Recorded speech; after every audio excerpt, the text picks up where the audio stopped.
C'est avec le même plaisir de vous servir et de vous informer que nous nous retrouvons à ce rendez-vous. Merci de nous préférer. Voici les titres. La nouvelle est tombée ce jeudi. Le démarrage des épreuves écrites orales et sportives du certificat d'études primaires CEP est repoussé au mardi 11 juin 2019. Plus de précisions dans ce journal.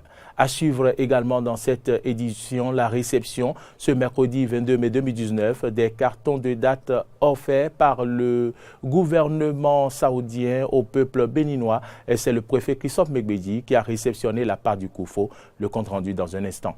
Des milliers de partisans de la majorité en Guinée-Bissau manifestent à nouveau dans la capitale pour réclamer au président la nomination d'un gouvernement dirigé par le chef. Voilà pour le sommaire. Le développement, c'est maintenant.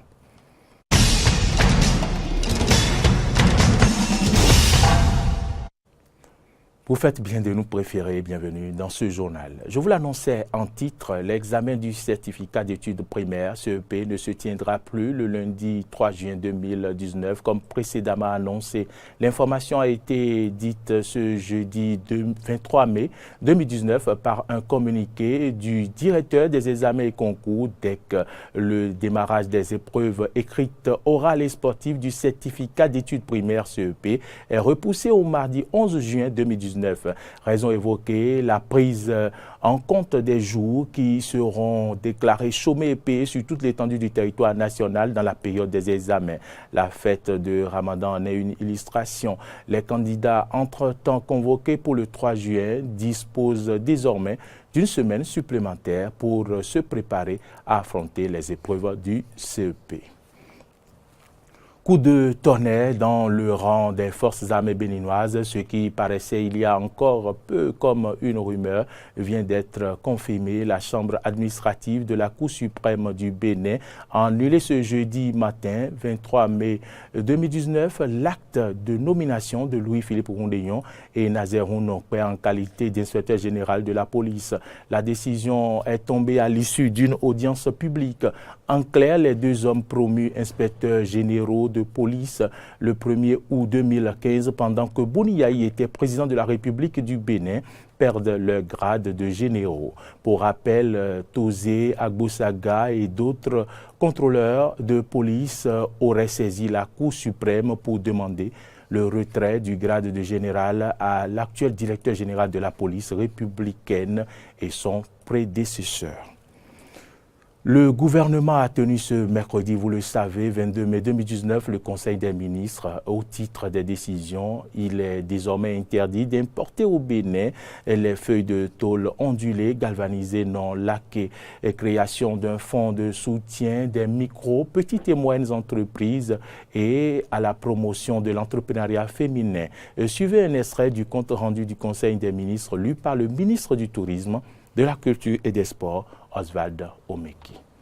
Le Conseil des ministres s'est réuni ce mercredi 22 mai 2019 sous la présidence de M. Patrice Talon, président de la République, chef de l'État, chef du gouvernement. Au cours de la séance, les décisions ci-après ont été prises. Au titre des mesures normatives, interdiction de la production, de l'importation, de la commercialisation et de l'utilisation des feuilles de tôle ondulées galvanisées non laquées en République du Bénin. Selon les spécialistes, les tôles galvanisées de couleur grise, utilisées pour la toiture des habitations en reflétant les rayons solaires, causent de réelles nuisances aux yeux. Au terme du présent décret, les producteurs, distributeurs et utilisateurs disposent d'un délai de 12 mois pour l'écoulement ou l'utilisation de leurs stocks actuels.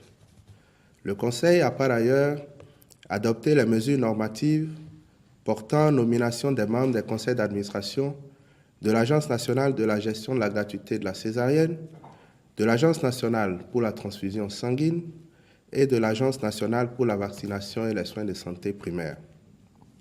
Approbation des statuts et nomination des membres du conseil d'administration de l'Agence nationale de l'aviation civile, ANAC, et approbation des statuts du Bureau Enquête Accident BEA. Création d'un fonds de soutien au financement des micro, petites et moyennes entreprises et à la promotion de l'entrepreneuriat féminin. Le Conseil des ministres a marqué son accord pour la création de ce fonds en vue d'encourager et de promouvoir davantage l'entrepreneuriat des jeunes et des femmes et pour soutenir financièrement les micro, petites et moyennes entreprises. Le préfet du Koufo, Christophe Megbedji, je vous l'annonçais en titre, a réceptionné ce mercredi 22 mai 2019 des cartons de date offerts par le gouvernement saoudien au peuple béninois. Ces cartons de date constituent la part du présent destiné au Koufo. La réception a eu lieu en présence des imams des mosquées des communes du Koufo à la préfecture d'Aplakoui. Jonas Bouchi pour le compte-rendu. C'est un grand jour pour moi de participer à la remise officielle de date du gouvernement saoudien au peuple béninois. C'est donc pour la remise officielle au département du Koufo des cartons de date, dont du gouvernement saoudien au peuple béninois, que les imams des mosquées des communes du Koufo se sont mobilisés ce mercredi 22 mai 2019 à la préfecture d'Aplakoui.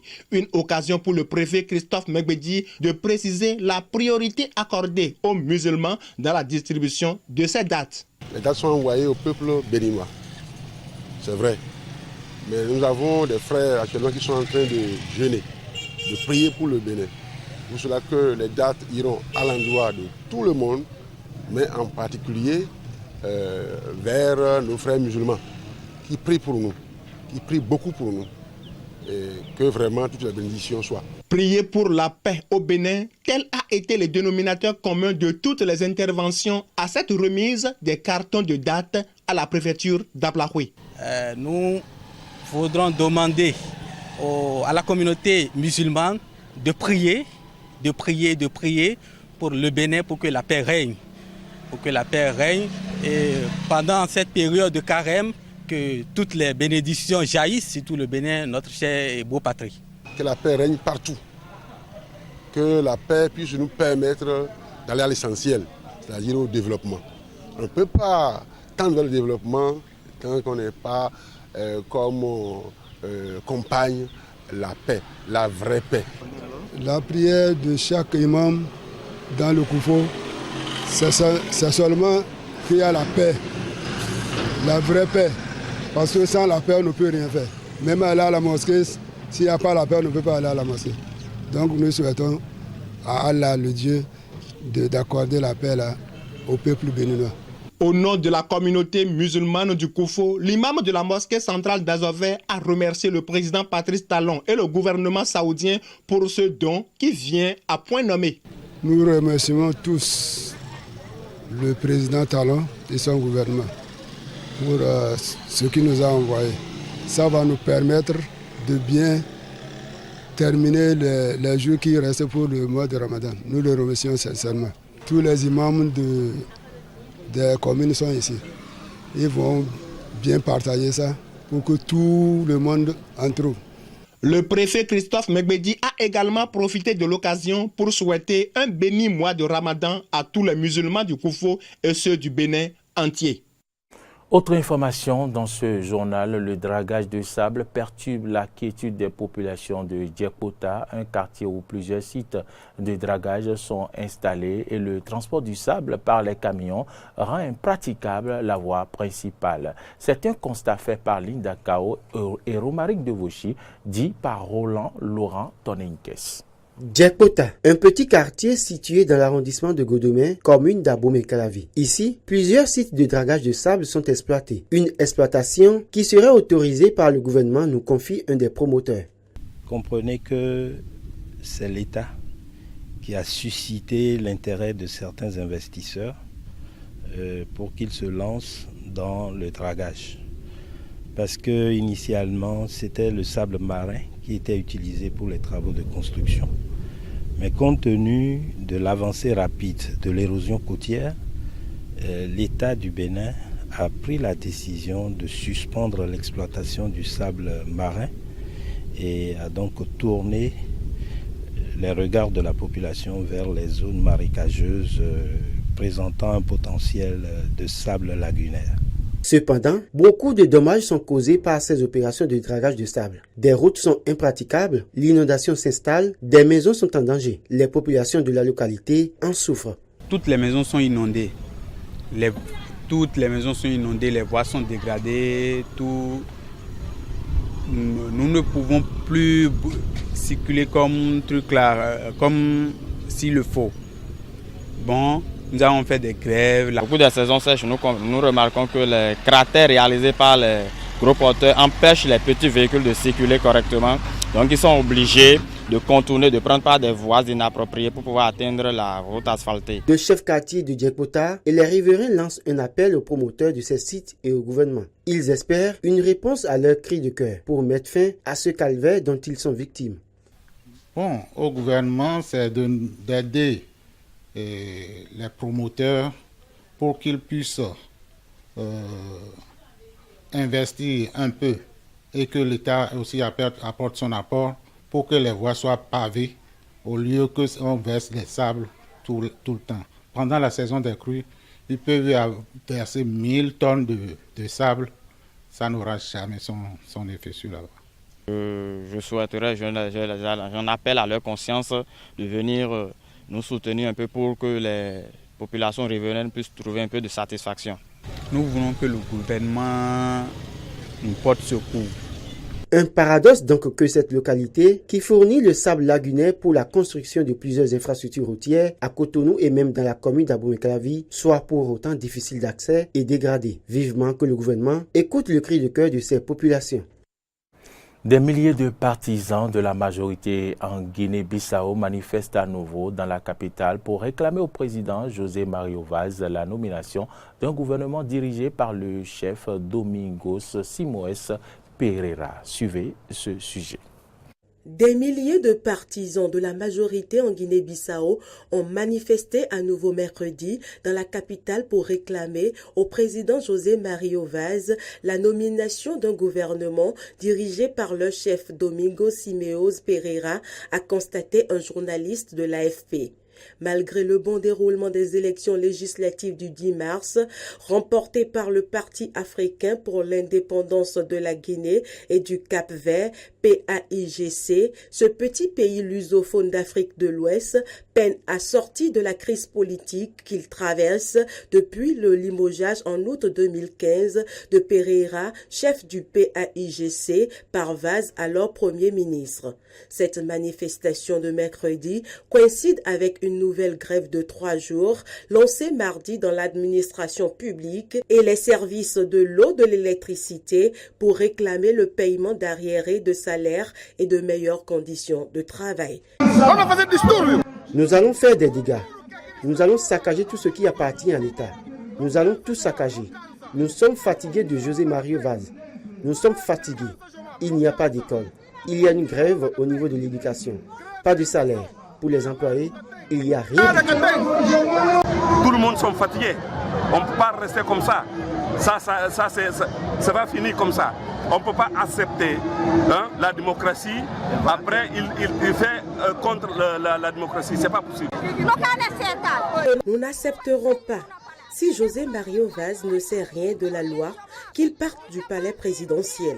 Nous voulons qu'il parte du palais parce qu'il n'est pas meilleur que Nino Vieira, qui a lutté jusqu'à obtenir l'indépendance de la Guinée-Bissau. Il n'est pas un super-homme. C'est impossible. C'est le peuple qui décide. La marche est partie de la banlieue nord de Bissau, d'où des milliers de personnes convergeaient vers le port, point final du rassemblement selon un journaliste de l'AFP. Une clôture a été érigée par les autorités algériennes pour interdire l'accès aux marches de la Grande Poste, lieu emblématique de la contestation dans la capitale algérienne depuis le début du mouvement le 22 février. Le chancelier autrichien Sebastian Kurz nomme des nouveaux ministres au profil technique pour remplacer les membres du Parti de liberté d'Autriche qui ont quitté son gouvernement à la suite d'un scandale à la caméra cachée impliquant ce parti d'extrême droite. Suivez. Le chancelier autrichien Sebastian Kurz a nommé mercredi de nouveaux ministres au profil technique pour remplacer les membres du FPO qui ont quitté son gouvernement à la suite d'un scandale à la caméra cachée impliquant ce parti d'extrême droite. L'Autriche se rendra prochainement aux urnes, vraisemblablement en septembre, pour des législatives anticipées, décidées après la diffusion vendredi d'une vidéo où le chef du FPÖ, Christian Strache, proposait des contrats publics à de faux investisseurs russes en échange de financement occulte. L'objectif du président fédéral, mais bien sûr, mon objectif en tant que chancelier fédéral, est de tout mettre en œuvre pour garantir la stabilité en Autriche au cours de cette phase et faire en sorte que le travail administratif et bureaucratique puisse être poursuivi de manière ordonnée afin que les institutions puissent fonctionner. Strache, qui occupait le poste de numéro 2 du gouvernement, a dû démissionner de toutes ses fonctions samedi et Kurt a limogé le ministre de l'Intérieur qui était secrétaire général du FPÖ au moment des faits évoqués. 3 autres ministres FPÖ ont quitté le gouvernement dans la foulée. Kurt les a remplacés ce mercredi par des personnalités au profil technique. Es ist Politik auch ein Handwerk. Vous portez aujourd'hui une part importante de la responsabilité du développement positif de l'Autriche, notre pays. La politique est aussi un métier et exige la conscience professionnelle et le respect des autres. Le FPÖ et le Parti social-démocrate, principale formation d'opposition, n'ont pas encore décidé s'ils sanctionneraient Kurt et son équipe.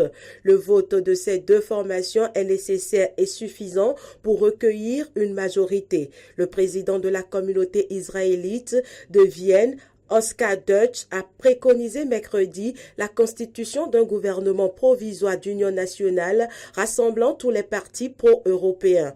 Il a renouvelé son appel à ne pas nouer de coalition avec le FPÖ. Le président américain Donald Trump exhorte les démocrates à mettre fin à leur investigation bidon en référence au rapport Mueller. Suivez. Je suis rentré dans la pièce et j'ai dit, sénateur Schumer, président Pelosi, je veux bâtir des infrastructures. Je veux le faire puisque vous ne souhaitez le faire. Je le ferai très bien. C'est ce que je fais. Mais vous savez quoi? Vous ne pouvez pas le faire dans ces circonstances. Donc, mettez fin à vos investigations bidons.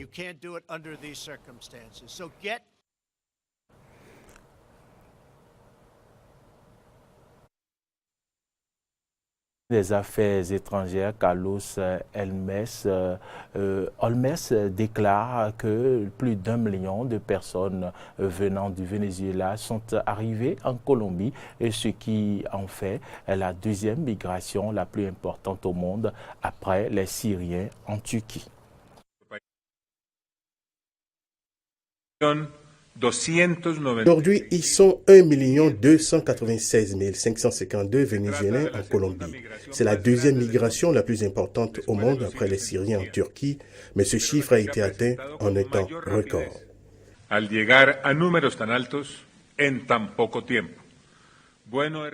Ici que se referme ce journal. Si vous l'avez suivi, merci de votre fidélité renouvelée à Eden TV. Bonne suite de nos programmes.